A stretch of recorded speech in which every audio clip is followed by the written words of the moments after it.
Magandang araw sa ating lahat mga idol, panibagong adventure ng pamamana. At muli tayong dumayo sa Barangay Kanhaway, papunta sa may Barangay Bugas ang ating pamamana. At natimingan na sumampa ang malaking isda sa mga bahura na tinuro sa atin ni Idol John. At ito yung mga nahuli natin sa pagdayo natin.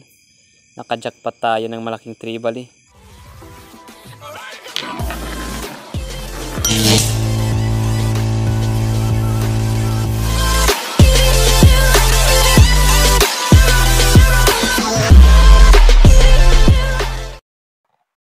Yan, magandang umaga sa ating lahat mga idol. Panibagong adventure naman tayo. Bali, solo ride tayo ngayon. Kasi sa Idol John may nilalakad na papeles. Kaya tayo muna. High tide pa. Kaya umaga pa kasi. Bali, yung spot na paman natin, doon tayo tatawid sa may Barangay Kanhaway. Papunta doon sa may Barangay Bugas.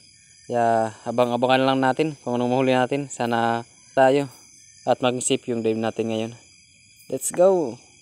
Dito sa unang dive natin mga idol, bago tayo tumawid papunta sa may Barangay Kanhaway, ito muna, dinaanan natin itong malaking bahura. Tinuro rin sa atin ito ni Idol John na bahura kasi isa daw ito na pinapasukan ng malaking snapper. Kaya dito, sinubukan natin na sumisid sa ilalim ng bahurang ito. Nakakita na rin tayo dito ng malaki, kaso lang hindi natin napana. Kaya susubukan natin pag dumadaan tayo dito. Gaya ng ginagawa natin sa pagsisilip sa mga biyak mga idol, dahan sa paglalapit para hindi natin mabulabog kung sakaling may laman man. At dito, dungo pa lang tayo sa ilalim ng bahura. Mayroong lapu-lapu na nagtatambay sa ibabaw na bahagi ng bahura na ito. Kaya yan, nabulabog natin sa hindi natin napansin. Napapana sana natin kung napansin natin ng malayo pa tayo. Kaya nag-resurface na lang tayo. Wala naman tayong nakita na pwede natin napana sa ilalim ng bahura. Sayang, hindi natin napana yung lapu-lapu. Sayang, pero ayos pa rin. Kasi malayo pa naman yung pamana natin. Balik katapos natin magsisid sa bahura nito, dumiretso na tayo, tumawid. At dito mga idol, nang makatawid na tayo, agad na tayong nagsisid sa bahura na ito. Natin ito ng talakitok sa nakaraan na pagdayo natin dito sa Barangay Kanhaway. Kaso lang hindi natin na bidyan yung ating pagbablog. Pero ito, binalikan natin yung talakitok na malaki. Dito sila nagtipon-tipon. Kaso pagdungaw natin dito, wala na tayong nakitang talakitok. Kaya nag-move on na lang tayo. At magbabakasakali lang tayo makakita ng mga ibang isda na pwede natin matira sa ibang spot na pupuntahan natin. Sayang wala tayong dito nakita na isda. Sa live natin ito mga idol, andito na tayo sa bali napanaan natin to ng sweet lips sa nakaraang pagdayo namin ni Idol John. Kaya muli natin itong binalikan at nagbabakasakali tayo na makakita ulit tayo ng sweet lips dito sa ispanaan natin ng nakaraang pagdayo natin. Kaya dito dahan-dahan tayo na lumalapit sa butas na ito. Baka nandito yung sweet lips. Kaso pagdungaw natin, wala tayong nakitang isda. Kaya wala tayong napana. Sayang, walang sampa sa spot na ito. Kaya nag-move on na lang tayo. Baka sa ibang spot na mapuntahan natin, makakita tayo ng pwede nating mapanang isda. Sa dive natin ito mga idol, nandito na tayo sa biak na napanaan ni Idol John ng napakalaking luba or bantulon kung tawagin sa lugar namin. Gaya ng sabi John, dapat dahan-dahan tayo na lumalapit sa biak para hindi natin mabulabog kung sakali man na may laman ang biak na ito. Kaya dito dahan-dahan tayo na lumalapit para hindi natin mabulabog ang isda at makakita tayo ng maayos doon sa mga isda gaya ng luba, kasi kakulay lang ng luba ang mga bato sa paligid. Wala tayong napansin na isda, kaya nag-resurface na lang tayo. At habang pa-resurface tayo, may napansin tayo dito na isang lapu-lapu, tawag namin bari abot, na nabulabog natin. Nandun na pala siya sa malapit sa hinahawakan natin na bato. Kaya medyo tinignan muna natin kung saan pumunta para balikan natin. May dala naman tayong flashlight. Kaya nag-resurface muna tayo. Pagkatapos natin dun sa biyak na nakitaan natin, isang uri ng lapu-lapu. Pinunta natin sa butas kaso hindi na natin nakita, kaya dumiretso na tayo sa malaking bahuran na ito. At dito nakapana tayo ng triggerfish or pakul. Masarap din ito mga idol sa inihaw. Kaso lang hindi natin ito na-video sa pagpana. Medyo may pagkamailap kasi ang mga triggerfish na ito. Kaya pag lumalapit sa atin, binabanatan lang natin kaagad para sigurado na mahuhuli natin. Yan, thank you Lord. Good na pang-ulam mga idol. Pugot or pakul. Ayos na pang-ihaw. Sa dive natin ito mga idol, nakakita tayo ng magandang biak, kaya susubukan natin na silipin ito. At nagbabaka sakali tayo na makakita ng isda na pwede natin matira. Dahan-dahan tayo na sumisilip para hindi natin mabulabog kung sakaling may laman man itong biak na ito. Kaya dito pagdungo natin sa unahan na bahagi ng biak na ito, may nakita tayong mga snapper. Tawag namin sa snapper na ito, bangaraw. Kaya ito na yung pinagpukusan natin para makapana tayo na. Nang makakita tayo ng isa na medyo lumapit sa atin, ito na yung ating tinarget at tinira natin ito. Kaso nang panain natin, tinamaan naman natin kaso hindi maganda yung ating patama. Kaya nakatanggal. Pati mura natanggal. Sayang. Ayos na sana na pangdagdag yung snapper na napana natin. Ganun talaga ang nangyayari sa ating mga espiro mga idol pag para sa atin talaga yung isda. Kahit alanganin yung tira, kukuha talaga natin. Pero pag hindi para sa atin, hindi talaga natin ito nakukuha. Yan, naiwanan lang ng laman yung ating flapper. At dito nakapana tayo ng spotted snapper or muskeleto sa amin na labungan. Kaso lang hindi natin na-video sa pagtira. Sobrang lapit na kasi at hindi natin inaasahan na may lalapit sa atin na ganitong isda. Hindi pa naman ito kalakihan mga idol pero good size na rin na pang-ulam. Kinuha na natin. Ayos na rin ito na pangdagdag sa pang-ulam natin. Kung sakali man na hindi tayo bibigyan ng Panginoon ng malaking isda, may pang-ulam naman tayo. Ayos na. Sa dive natin ito mga idol, nakakita tayo ng pakul or malaking triggerfish. Nasa mahigit 1 kilohin na ang triggerfish na ito mga idol. Kaya sinubukan natin na mag-ambush sa ibabaw ng bahuran. May mga bait fish rin sa paligid kaya nagbabaka sakali rin tayo na may mga pelagic na mapadaan at matira natin. Kaya dito yung pinagpukusan natin para hindi tayo malito. Kung sakali man na mauna na lumapit sa atin itong triggerfish. Kaya dito naghintay-hintay lang tayo. Napakahirap talaga palapitin ang triggerfish na ito. Lalong-lalo na pag sanay na sa espiro. Kaya dito sinubukan pa rin natin na gawin yung pinaka mababa natin na pagdapa dito sa ibabaw ng bahura para mapalapit natin itong triggerfish na ito. Medyo lumalapit na sa atin yung triggerfish kaso alanganin na. Alanganin na rin yung hangin natin kaya sinubukan natin na tirahin itong triggerfish. Panain natin. Medyo mataas yung ating pagtira. Kaya hindi natin ito tinamaan.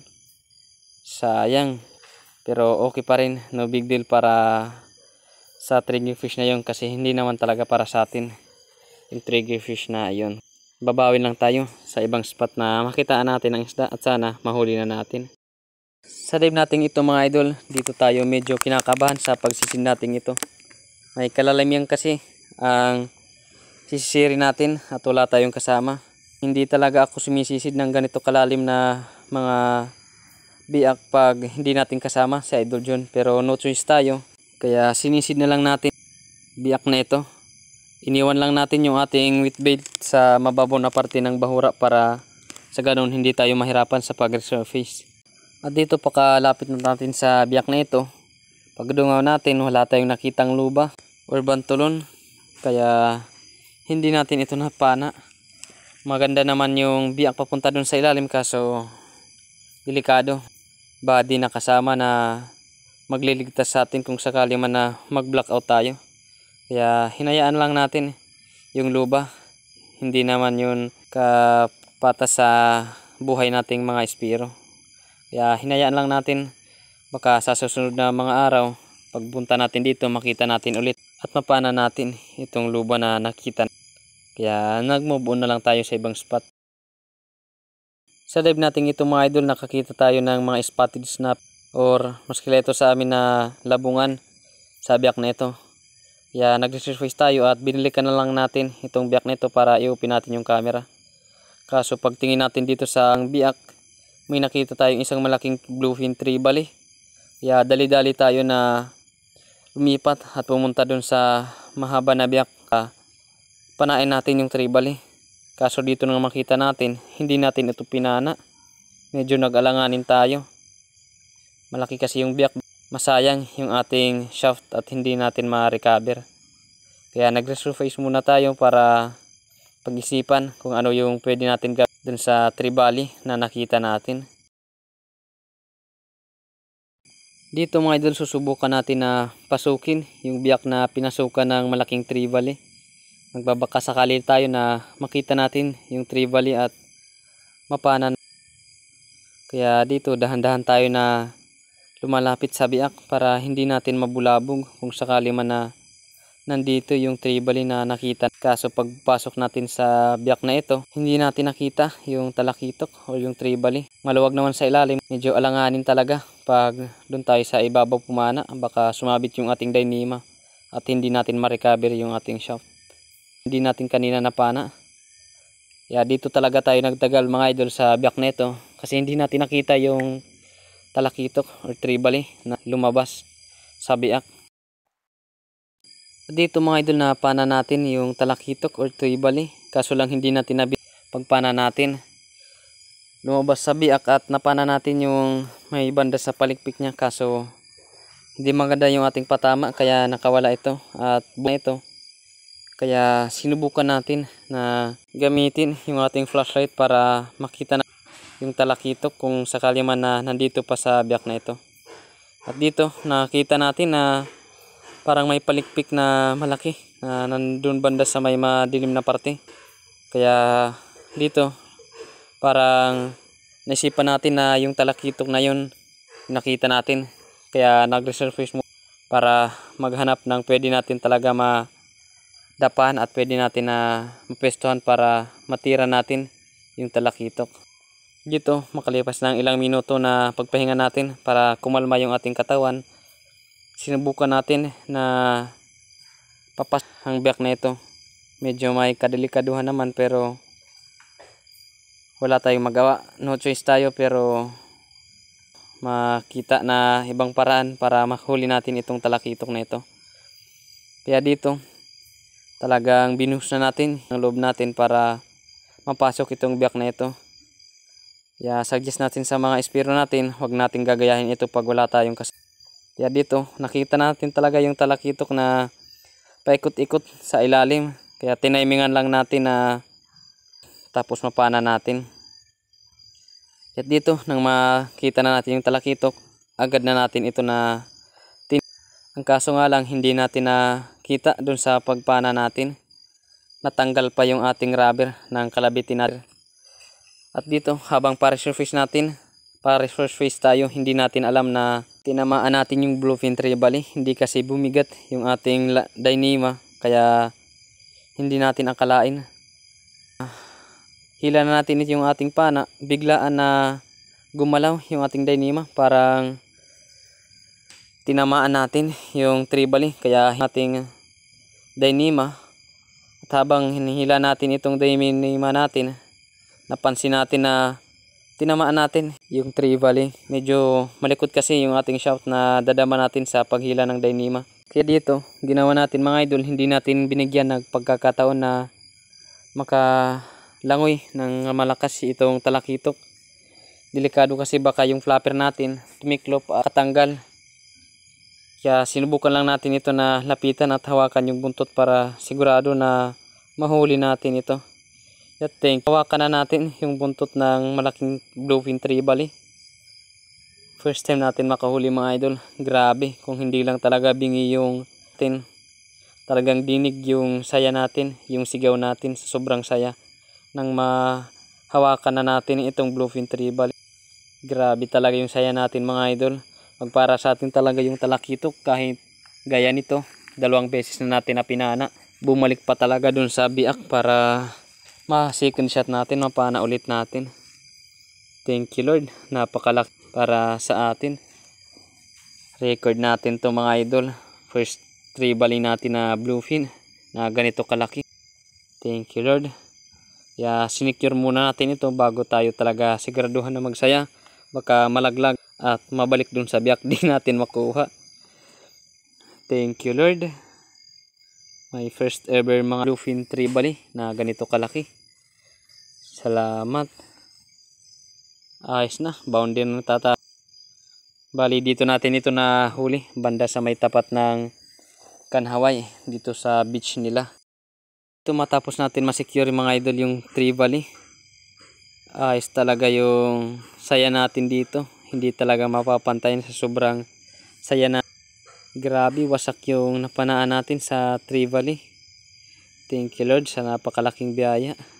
Sana makadagdag pa tayo papunta dun sa may. Salamat Lord, napakalaking biyaya. Sa dive natin ito mga idol, may nakita tayo raso ng bulagdatan or bigay emperor, kaya sinubukan natin na pumasok sa maliit na biyak nito at magsagawa ng ambush. Nagbabaka makuha natin yung pagkakataon na mapalapit itong mga bigay emperor at mapana natin. Kaso habang nag-ambush, napakalayo ng bulagdatan, ayaw lumapit sa atin. Medyo sanay na siguro ito sa Espiro. Napakarami sanang baitfish kaso ayaw sumama sa baitfish pag lumalapit sa atin. Medyo kinakapos na tayo dito ng hangin, kaya sinubukan natin na lapitan at makuha natin yung isda, matira natin ito. Kaya hanggang sa naubusan na tayo ng baon na hangin, kaya nag-resurface na lang tayo. Sayang hindi natin napana itong bulagdatan or bigay emperor. At dito mga idol, eto may nakita na naman tayong malaki pakol or triggerfish. Grabe, sa sobrang kagustuhan natin na mabidyohan at matira itong mga lalaking triggerfish.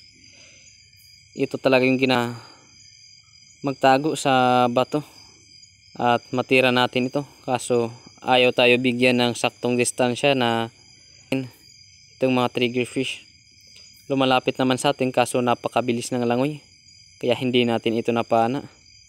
Sayang, talagang naloloko na tayo dito sa triggerfish na ito.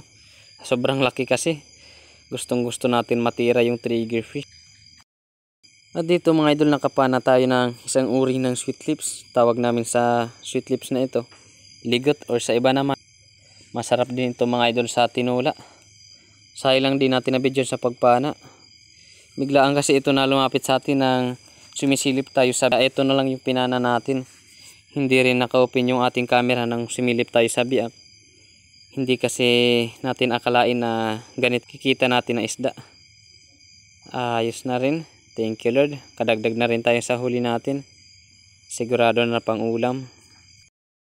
At dito mga idol, nandito na tayo banda sa may Barangay Bugas. At ito lang agad yung nakita natin sa biyak na sinilip natin. Talakitok. 1 kiluhin na rin ito mga idol, kaya tinira na natin ito.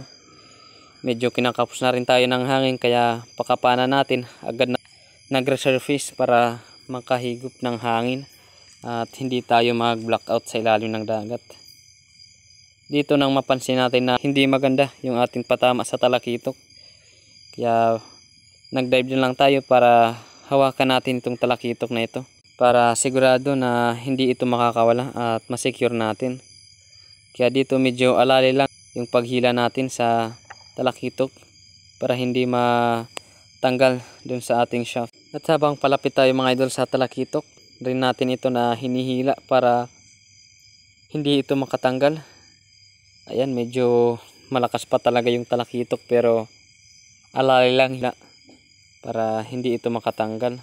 Medyo malikot pa yung talakitok mga idol, kaya hindi natin ito agad yung buntot. Pero nung mahawakan na natin ito, grabe na naman yung saya. Yung na masecure na natin ito at mahawakan itong buntot ng talakitok. Thank you Lord. malaking biyaya na ulit ito mga idol. Nakat na tayo sa huli natin. Medyo alanganin lang yung patama natin pero binigay sa atin ng Panginoon itong talakitok na napan. Thank you Lord. Pangdagdag na naman tayo sa pangbenta natin. Talakitok na. Salamat. Sa dive natin ito mga idol, na dito na tayo sa malaking bahura dito sa may barangay Bugas. Bali nakita natin ito mga idol ng luba. Nasa 4 na kilohin na siguro yung luba na nakita natin. Napakalapit na kaso kitang kita na natin yung katawan. Pinana.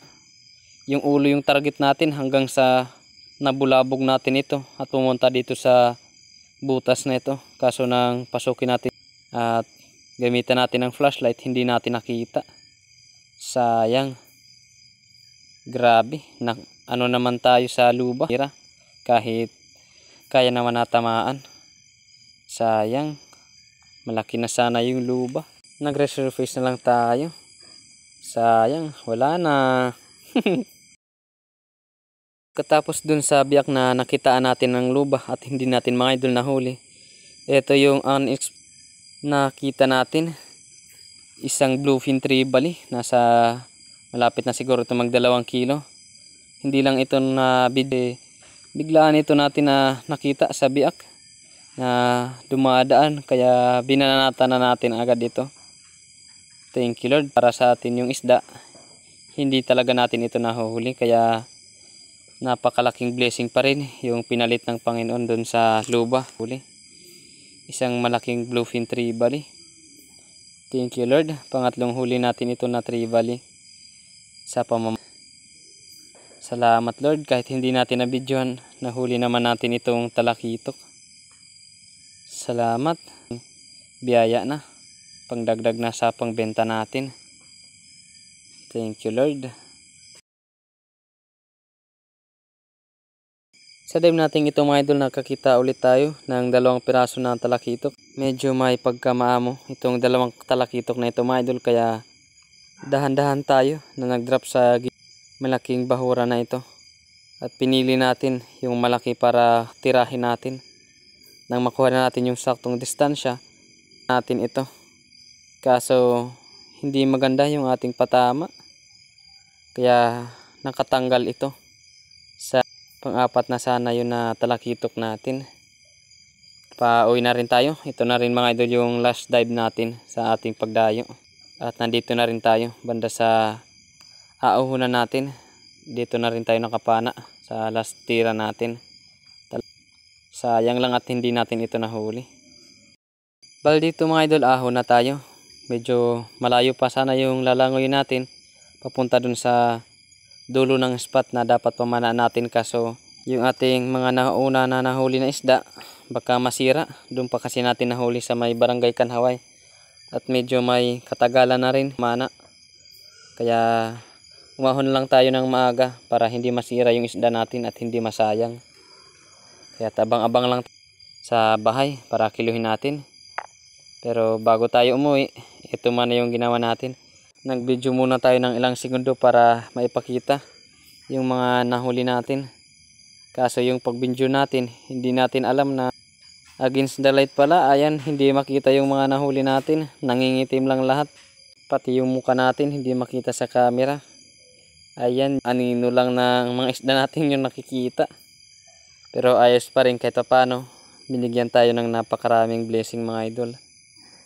Piraso tayo na talakitok. Thank you Lord sa biyaya. Bali, abang-abang lang tayo mga idol sa bahay para kiluhin natin kung nakailang kilo tayo. Idol, bali, andito na tayo sa bahay. Ito na yung mga nahuli natin.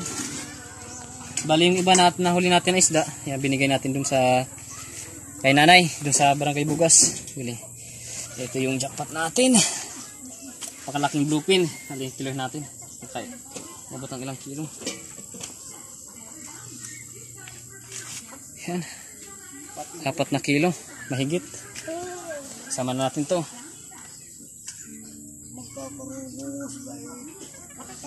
Anim at kalahati.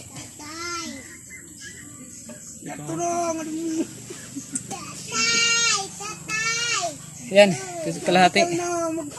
7 and 1/4 lahat. Ayos na malaking tulong ng mga idol. Ay, sama natin tong ano natin. Itong trigger fish. Yan, malapit na mag 8 kilos lahat. Bali yung pangbenta natin, ito lang. 7 kilos times 250. Ayos na, may mahigit 1,000 pesos na tayo nakikitain. Thank you Lord sa napakalaking biyaya. Okay, lupin 3 bali. Kala natin, hindi natin ito mahuli. 2 piraso sana yung nakita natin na luba, lapu-lapu. Laki na kasi hindi natin nahuli. Ito lang talaga yung nahuli natin. Dapat sana to kaso yung isa nakawala. Pero ayos pa rin yung nahuli natin yun. Yan bali, tabi lang tayo mga idol sa dulo ng ating video. Bali may shoutout tayo.